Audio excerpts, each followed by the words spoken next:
다 같이 기도드리시겠습니다.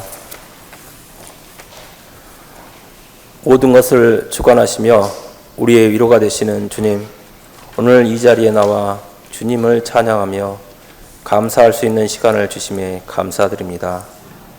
주님, 길고 지루한 장마철이지만 우리들의 심신이 지치지 않도록 하여 주시고, 가족과 이웃에게 불평하기보다는 감사를, 비난하기보다는 칭찬할 수 있는 우리 모두가 될 수 있도록 이끌어 주시옵소서.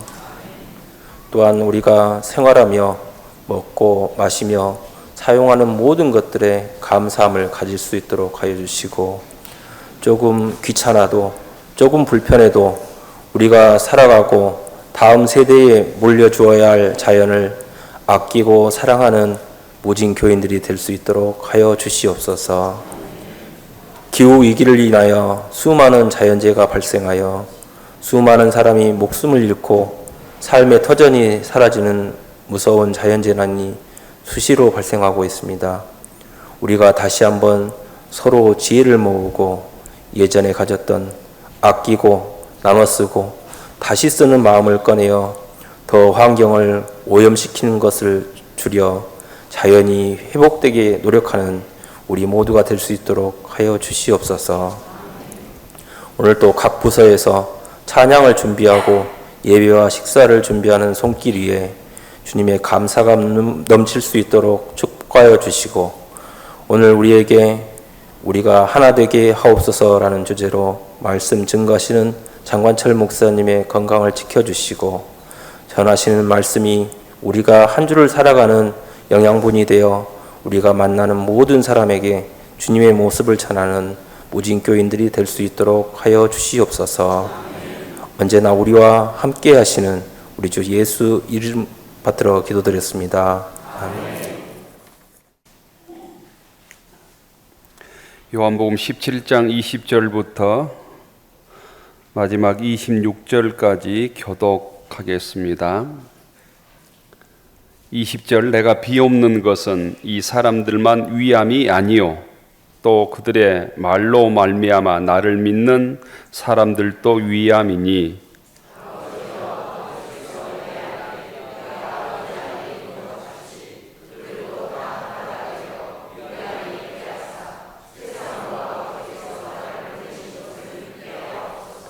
내게 주신 영광을 내가 그들에게도 주었사오니 이는 우리가 하나가 된 것 같이 그들도 하나가 되게 하려 함이니이다.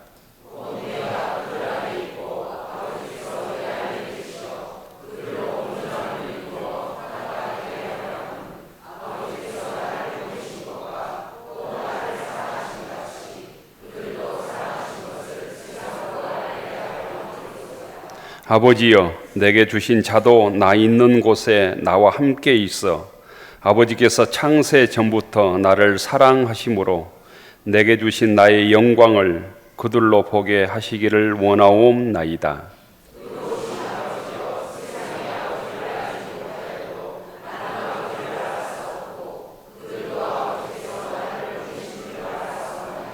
같이 읽읍시다. 내가 아버지의 이름을 그들에게 알게 하여 또 알게 하리니 이는 나를 사랑하신 사랑이 그들 안에 있고 나도 그들 안에 있게 하려 함이니이다. 아멘. 7월 셋째 주일입니다. 주회 전에 나오신 모든 교우들을 주의 이름으로 축복합니다. 옆 사람과 인사하십시다. 반갑습니다. 잘 나오셨습니다. 무더위에 교회 나오신 교우들께 감사드립니다. 절기상 내일이 대서더라고요. 대서. 다음 주 목요일이 중복 같고요. 이번 주 목요일이 중복이죠. 무더위의 계절이니까 무더운 것은 당연한 일입니다. 무덥지 않는 게 이상하다 이렇게 생각하시고 무더위 잘 이겨낼 수 있기를 바랍니다. 주님의 평화가 여러분에게, 주님의 평화가 성가대원들에게 생명을 택하고 내 하나님을 사랑하라. 생명을 택하고 내 하나님을 사랑하라.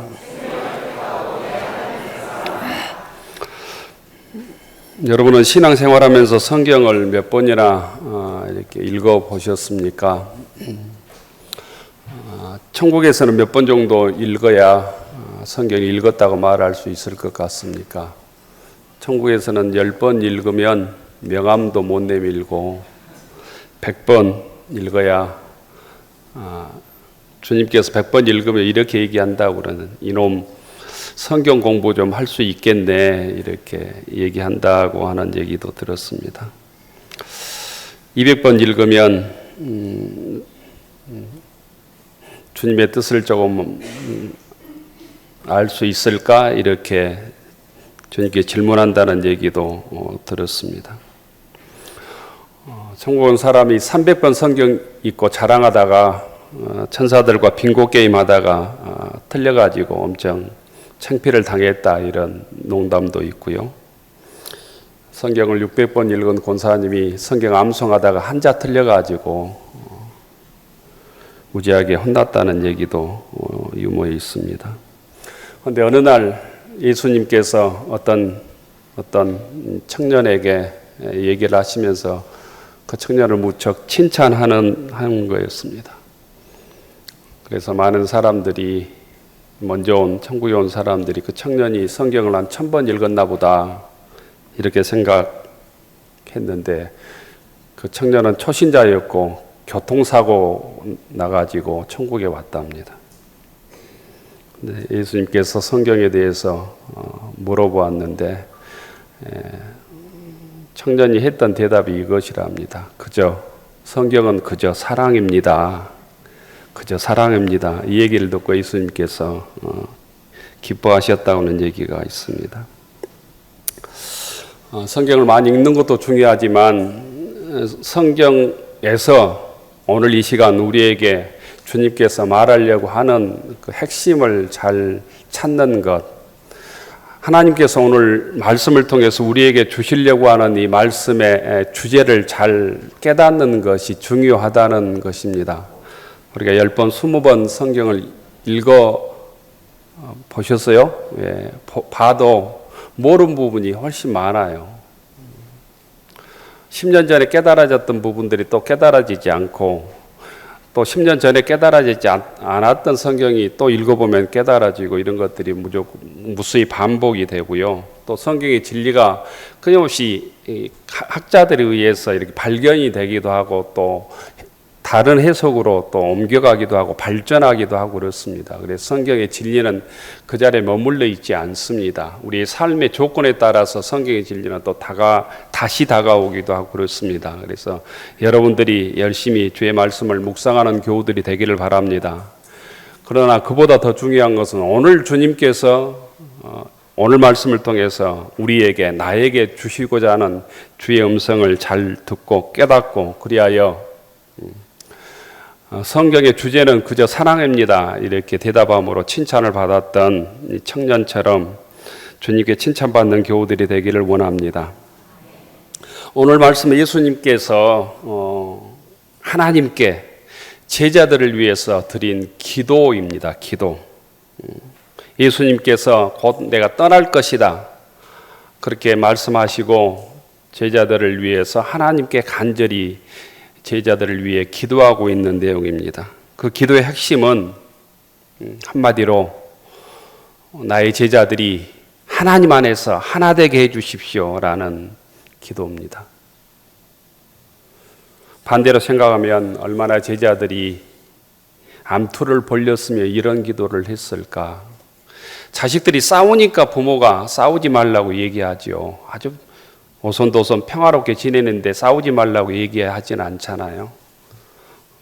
하나님, 나의 제자들이 하나 되게 해주십시오, 이렇게 기도했다는 얘기는 제자들이 암투를 벌리고 보이지 않게 갈등하고 미워하고 싸웠다는 것을 전제하고 있습니다. 예수님은 제자들이 큰 능력을 받고 큰 기적을 일으키게 해 주십시오, 이렇게 기도하지 않았습니다. 큰 일을 하게 해 주십시오, 이렇게 기도하지 않았습니다.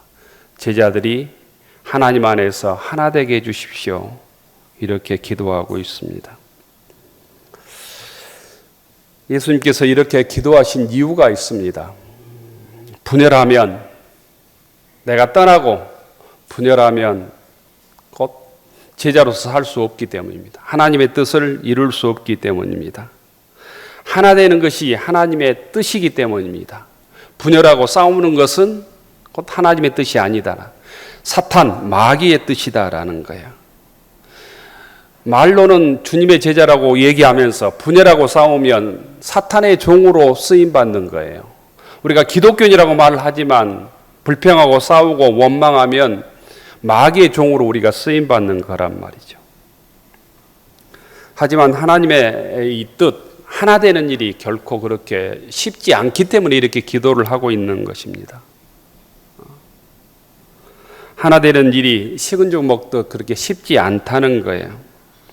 그런데 제자들이 하나가 되어야만 세상에서 주님의 자녀임을 증명할 수 있고 주님께서 맡겨주신 땅 끝까지 이르러 내 증이 되라는 증인의 사명을 감당할 수 있게 됩니다. 예수 믿는 사람들이 하나가 될 때 주의 능력이 나타난다라는 거예요. 싸우고 갈라서고 미워해서는 곧 주님께서 우리에게 원하신, 우리 무진교에 원하신 뜻을 이룰 수 없게 된다는 것입니다. 교우 여러분, 우리는 분열과 갈등의 세상에서 살아가고 있습니다.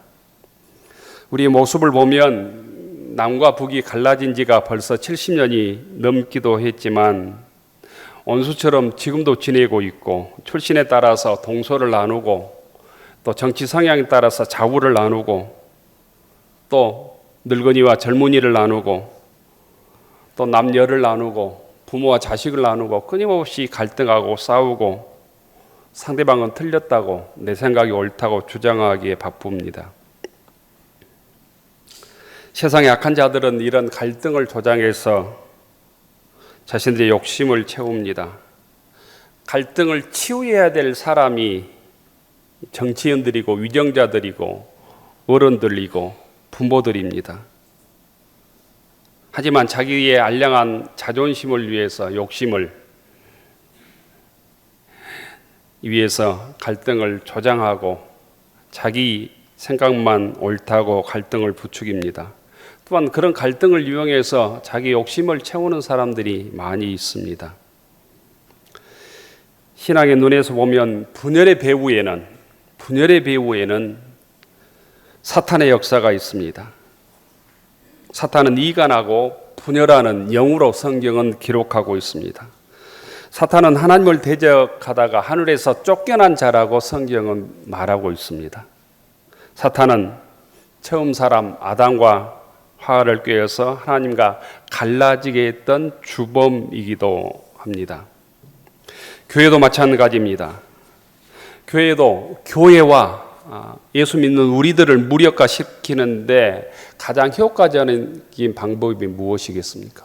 곧 그것은 싸우고 분열시키는 것입니다. 사탄은 이 사실을 우리보다 훨씬 잘 알고 있습니다.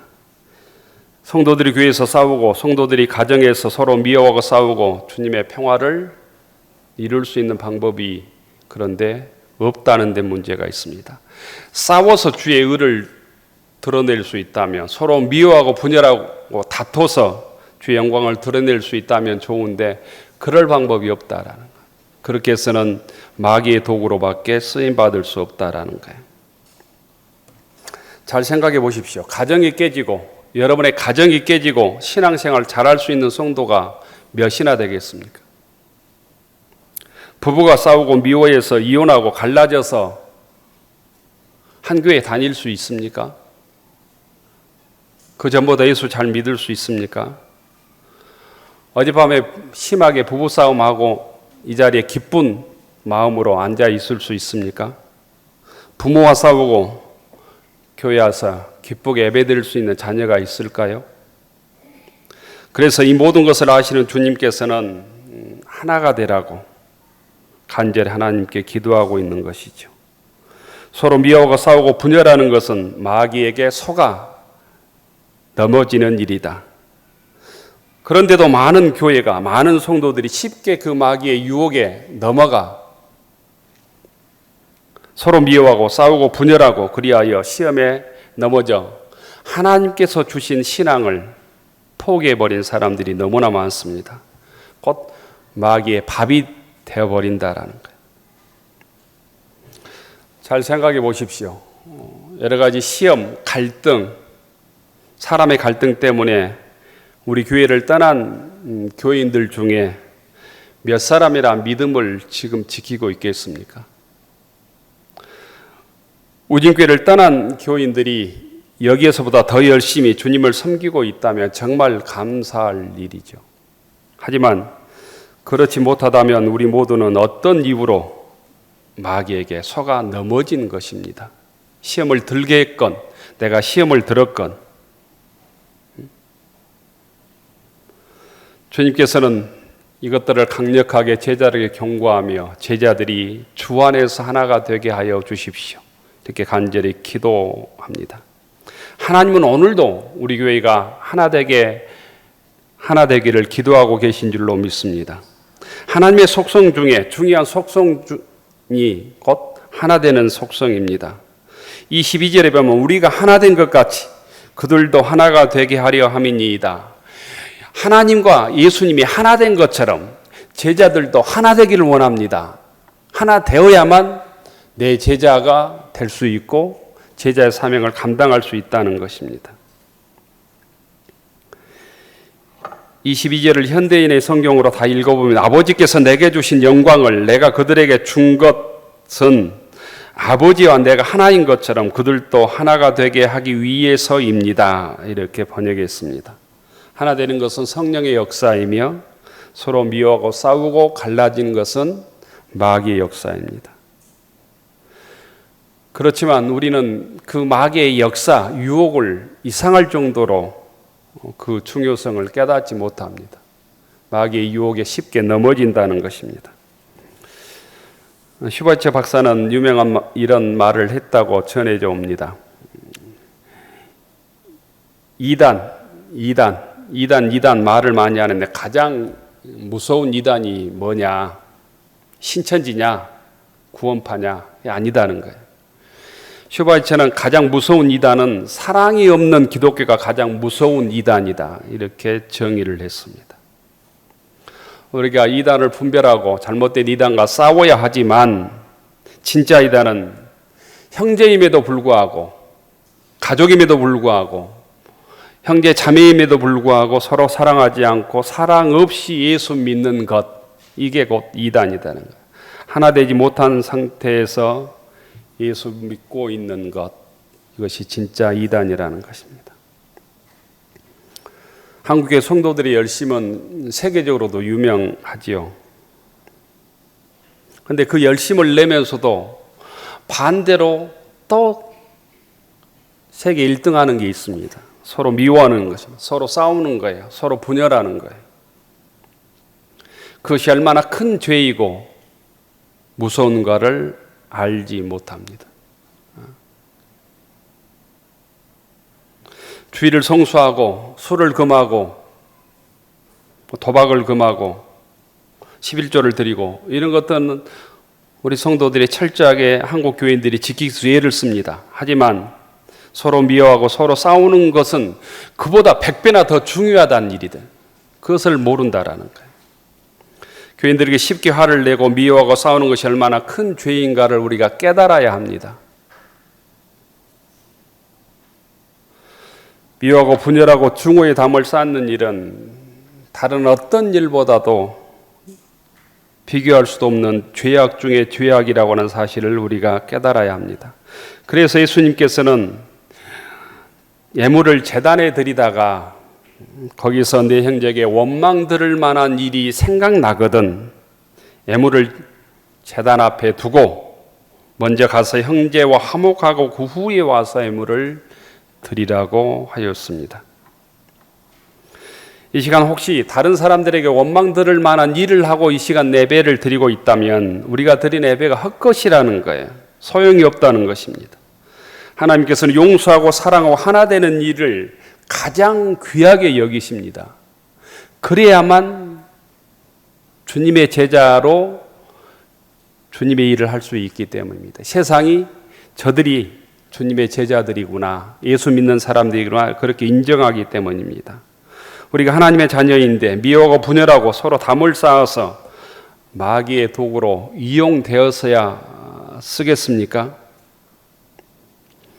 빌립보서 4장에 보면 빌립보 교회를 정말 열심히 섬겼던 사람 중에 두 여성 지도자가 있었습니다. 요오디아와 순두계라고 하는 사람입니다. 그런데 교회를 열심히 섬긴다는 이유로 두 사람이 싸웠습니다. 의견 대립으로 다투었습니다. 왜 싸웠겠습니까? 교회를 더 잘 섬기려고 서로 싸웠을 것입니다. 이렇게 해야 교회가 더 발전한다. 이렇게 해야 교회가 더 발전한다. 서로 교회를 위하는 마음으로 싸웠을 것이라는 거예요. 그러나 성령님의 명령은 이런 것입니다. 주 안에서 같은 마음을 품으라. 열심히 일하는 것이 중요한 것이 아니라 주 안에서 같은 마음을 품는 게 중요하다는 거예요. 따라서 합니다. 주 안에서 같은 마음을 품으라.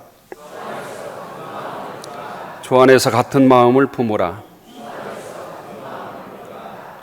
어떤 것이 옳으냐 그르냐 싸우는 것보다는 한 마음으로 주의 일을 하는 것이 복되다라는 거예요. 더 중요하다라는 거예요. 그러면 하나 되기 위해서 우리가 어떻게 해야 되겠습니까? 갈등을 어떻게 넘어서야 되겠습니까? 분열을 어떻게 막아야 되겠습니까? 첫째로는 우리 모두가 주님의 뜻에 순종해야 합니다. 주님의 뜻에. 사람이 아니라 내 뜻이 아니라 상대방의 뜻이 아니라 주님의 뜻에 순종해야 합니다. 가정에서도 그렇고 교회에서도 다툼이 생길 때 주님의 뜻을 찾아야 합니다. 그러기 위해서 기도해야 되는 것이죠. 논쟁을 금하고 줄이고 곧 침묵하고 주의 말씀 앞에 무릎을 꿇어야 합니다. 마귀는 계속해서 내가 옳고 상대방이 잘못이다며 옳고 그런 것만 따지도록 충동합니다. 옳고 그름을 따지다가 사람은 떠나고 교회는 망가지고 하나님의 영광은 가려지는 것이 대부분의 교회의 갈등의 결과입니다. 그러나 주님은 일단 싸움을 중단하고 하나됨을 지킨 다음에 문제를 풀라고 말씀하시죠. 마귀의 유혹대로 끌려다녀서는 안 된다는 것입니다. 그래서 교회에서 자기 주장이 너무 강해서 다른 사람과 하나 되지 못한 사람, 갈등하고 분열하는 것을 대수롭게 여기지 않는 사람, 쉽게 화를 내고 상대방을 존중하지 않는 사람, 남을 배려하지 않는 사람, 목회자를 존중하지 않는 사람을 아주 조심해야 합니다. 그 사람이 뛰어난 능력이 있어도, 뛰어난 많은 재물이 있어도, 신앙이 좋아도 상대방을 시험 들게 하고 상대방이 배려하지 않고 존중하지 않는다는 그 사람은 조심해야 합니다. 내가 그런 사람이면 죄를 뒤집어 쓰고 회개해야 합니다. 그런 사람이 나라면 회개하고 거듭나야 합니다. 세상의 방식을 교회 방식으로 끌어들여서는 안 된다는 거예요. 우리는 항상 어떤 문제가 생길 때, 갈등이 생길 때, 다툼이 생길 때 주님의 뜻이 무엇인가를 물어야 합니다. 부족하기 때문에 여기에서 기도가 필요합니다. 침묵하고 주님의 뜻을 찾는 묵상이 필요합니다. 주님께서 어떻게 하실 때 상대방이 기뻐하실까? 우리 교회가 기뻐할 수 있을까? 주님이라면 어떻게 하실까 생각해야 합니다. 또한 주님의 뜻이라면 힘들어도 내 생각을 내려놓아야 합니다. 양보해야 합니다. 인내해야 합니다. 둘째는 자신을 성찰하는 일입니다. 하나 되기 위해서는 자신을 돌아보는 능력이 있어야 합니다. 자신을 성찰해야 된다는 거예요. 넬슨 만델라는 세상에서 가장 어려운 일은 세상을 바꾸는 것이 아니라 당신 자신을 바꾸는 일이다. 이렇게 말씀했습니다. 우리가 많이 들었습니다. 세상에서 가장 쉬운 일은 남을 판단하는 일이고 세상에서 가장 어려운 일은 자기 자신을 아는 일이다. 많이 들어본 얘기지요. 역사 이래로 지금까지 내려온 그래서 가장 유명한 철학적 명제는 소크라테스의 너 자신을 알라라는 명제랍니다. 이 명제보다 더 유명한 명제가 철학적으로 있을 수가 없답니다. 이 말은 너 자신을 알라라는 말은 너 자신의 한계를 알라, 너의 어리석음을 알라라는 의미라고 그럽니다.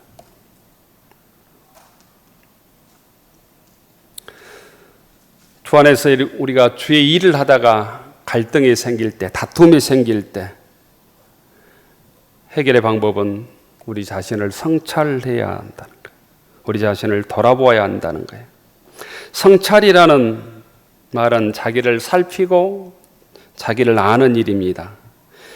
이 살필 성자에 살필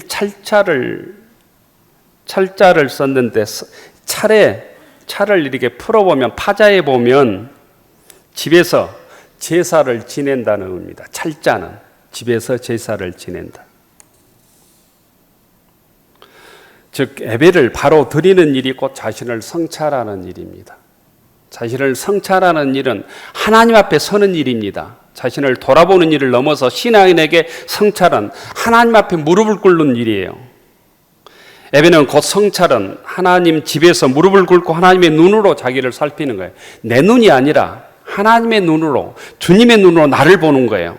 나의 눈을 넘어서서 주님의 눈으로 나를 살피는 것, 나를 돌아보는 것이 성찰입니다. 현대에는 자신을 성찰하는 것이 부족해서 많이 배워도, 많이 가져도, 높은 자리에 올라서도 자신을 바라보지 못합니다. 교우 여러분, 자신을 성찰하기를 원한다면 진정 주님 앞에 무릎을 꿇어야 합니다. 영과 진리로 예배드릴 때 나 자신을 돌아볼 수 있습니다. 내가 얼마나 부족한 존재인지, 얼마나 죄악으로 오염된 존재인지, 또한 반대로 주님의 은혜로 내가 얼마나 영광스러운 존재인지, 구원받은 존재인지, 존귀한 존재를 알게 되는 것이죠. 우리가 우리의 자신을 성찰할 수만 있다면 우리 주변의 갈등들은 대부분 극복할 수 있게 될 것입니다. 마지막으로는 갈등을 극복하고 문제를 해결하기 위해서는 상대방을 배려하는 것입니다. 어떻게 하나가 될 수 있겠습니까? 세 번째는 상대방을 배려하는 마음을 가지고 신앙생활을 해야 된다는 거예요. 어른이 된다고 하는 것은 배려하는 마음이 커지는 것입니다.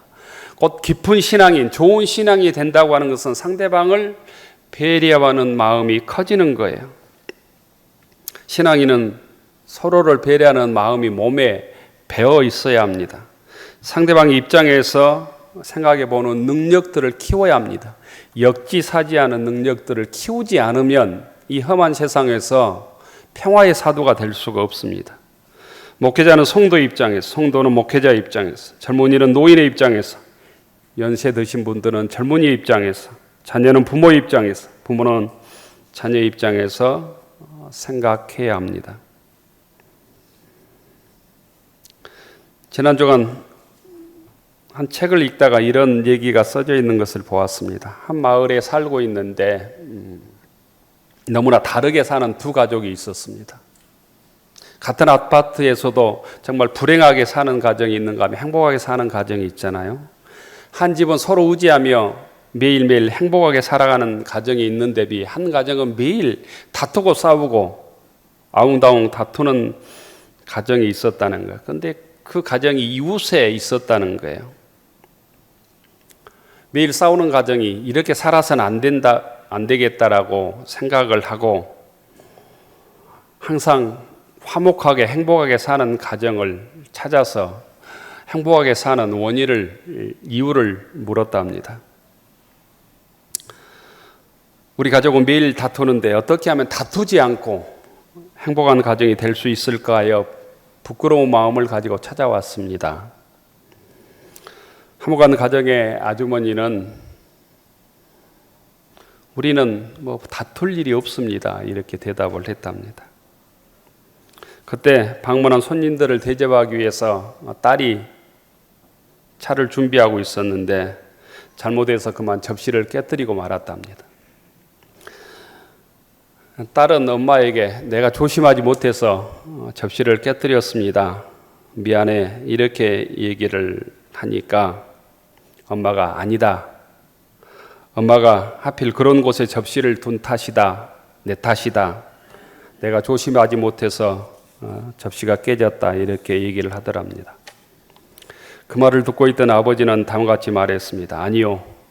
아까 보니까 위험하다고 생각해서 그 접시를 치우려고 했는데 내가 깜빡 잊었어. 미안하오. 이렇게 얘기를 했답니다. 매일 다투기만 하던 집의 가족들은 행복한 가족의 대화를 듣고는 무언가 깨달은 듯 고개를 끄덕이고 조용히 일어섰습니다. 가족의 행복은 서로를 배려하는 데 있더군요. 그동안 우리 가족은 상대방 탓만 하고 지냈습니다. 이제 가족의 행복을 어떻게 시작해야 하는지 알았습니다. 우리 가족도 행복의 시작의 출발을 오늘부터 하겠습니다. 이렇게 말하고 떠났답니다. 상대방을 존중하고 배려하는 것, 우리가 하나 되게 하는 아주 중요한 요소입니다. 여러분은 교회를 섬겨가면서 진정 형제를 존중하고 배려한 적이 있습니까? 여러분은 상대방을 약한 성도들을 진실로 아끼고 배려하고 사랑한 교우들로 살아왔습니까? 오늘 주님께서는 우리가 주 안에서 하나 되기를 원하십니다. 우리가 하나 되어 하나님의 뜻을 이루고 주님의 뜻을 세상에 드러내기를 원하고 있습니다. 그렇기 위해서 하나 되는 것입니다. 주님의 뜻을 이루기 위해서 하나 되는 것입니다. 또한 주님께서는 이미 십자가 위에서 우리를 하나 되게 하셨습니다. 이것이 우리들에게 복음입니다. 주님께서는 십자가 위에서 돌아가심으로 우리가 하나 될 수 있는 능력을 주시고 이미 하나 되게 하셨다는 거예요. 우리를 하나 되게 하시는 분이 예수님이라는 거예요. 하나 되게 하시는 이가 예수님임을 믿고 그 예수님을 믿을 때 우리는 온전히 하나 될 수 있습니다. 22절에 보면 내게 주신 영광을 내가 그들에게 주었사오니 이는 우리가 하나 된 것 같이 그들도 하나가 되게 하려 함이니이다. 현대인의 성경에서는 아버지와 내가 하나인 것처럼 그들도 하나 되게 하기 위해서입니다. 이렇게 말씀합니다. 예수님께서는 십자가에 피를 흘리시고 그 피값으로 하나님과 우리 사이에 막힌 담을 허시고 우리들을 하나님과 하나 되게 하셨습니다. 죄의 종이요 하나님의 원수였던 우리가 이제는 하나님의 사랑받은 자녀로 변화시켜 주셨습니다. 그것을 이제는 힘써 지키라는 거예요. 우리가 하나가 되려면 주님께서 하나 되게 하신 것을 굳세게 지키겠다는 믿음이 있어야 합니다. 사랑하고 용서하고 하나 되는 것은 곧 어떤 명령이 아니라 주님께서 말씀하신 우리에게 주신 복입니다. 복. 기독교인이란 그리스도인이란 예수님을 세상에 보여주는 사람들입니다. 어떻게 그렇게 할 수 있을까? 하나님을 통하여 그렇게 할 수 있습니다. 21절에 세상에서 아버지께서 나를 보내신 것을 믿게 하옵소서 이렇게 기도하고 있습니다.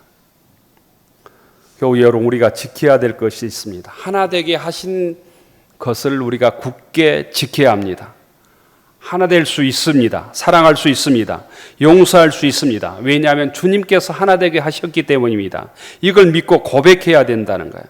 또한 함부로 형제를 비난하고 험담하고 상대방의 잘못을 들추어내서는 안 됩니다. 옳고 그른 것을 따지다가 곧 하나됨이 깨지는 역할을 어떤 누구도 해서는 안 된다는 것입니다. 예수님께서 하나 되게 해달라고 기도하고 계십니다. 저희들도 기도해야 합니다. 주님께서 하나 되게 하신 것을 힘써 지켜가기 위해 주님의 뜻을 잊지 않아야 합니다. 서로를 배려해야 합니다.